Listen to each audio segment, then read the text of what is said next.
Eulalie Island is crescent-shaped, its inner edge a powdered sugar beach lined with swaying palm trees.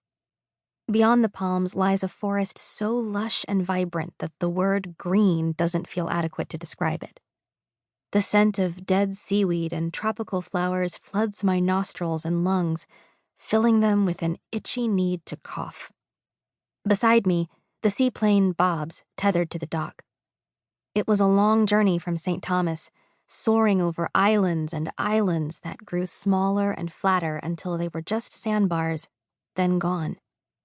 For a long time, we floated through a cloudless sky over an endless ocean, and there was nothing but blue. It took every ounce of my strength to not yank the plane door open and dive into that blue. But I didn't.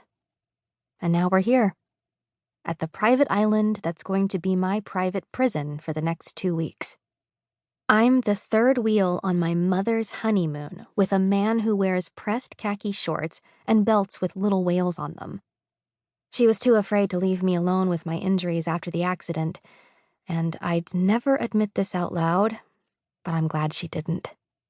Come on, sweetie. She waves from the beach, her other arm wrapped around David's waist. It doesn't feel right that one 20-minute ceremony can make you someone's daughter, step or not. But she's been planning this honeymoon for almost a year, and I am not going to ruin the trip for her. I pull an elastic off my wrist and twist my sweaty, light brown hair into a knot on top of my head. Go ahead, Addie. Ken Carpenter, the island's bearded caretaker, leaps onto the seaplane to help the pilot with our suitcases. Melinda will get you folks settled in at the house, and we'll bring your bags up. You're going to love it. His wife, a woman in a billowing caftan with silver-streaked hair, gives me a sympathetic smile. Everyone here seems to already know about my accident, which is both embarrassing and a relief because I won't have to explain why I unexpectedly cough up blood sometimes. Leaving the seaplane, and that gorgeous turquoise water I'm not allowed to dive in, we head for the beach. A stone jetty stretches out even farther than the dock, with a white lighthouse at its end. The scent of flowers is so strong I can taste it, sweet and cloying and tinged with something almost rotten. It thickens as we approach the forest, and I swallow hard, then take a shallow breath. Don't cough. Isn't this spectacular? Says my mom as we join them on the beach. I plaster a smile onto my mouth and nod. Just wait until you see the rest, says David, though he's never been here before either.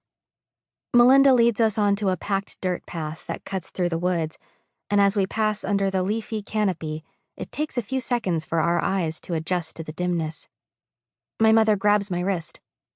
Oh, Addie, look! White flowers bloom absolutely everywhere. Hibiscus and lilies and amaryllis and so many more that I don't know the names of. Crowding the bushes, peeking out of the shrubs underfoot, climbing the trees in slender vines. Not a single blossom or bud that isn't white.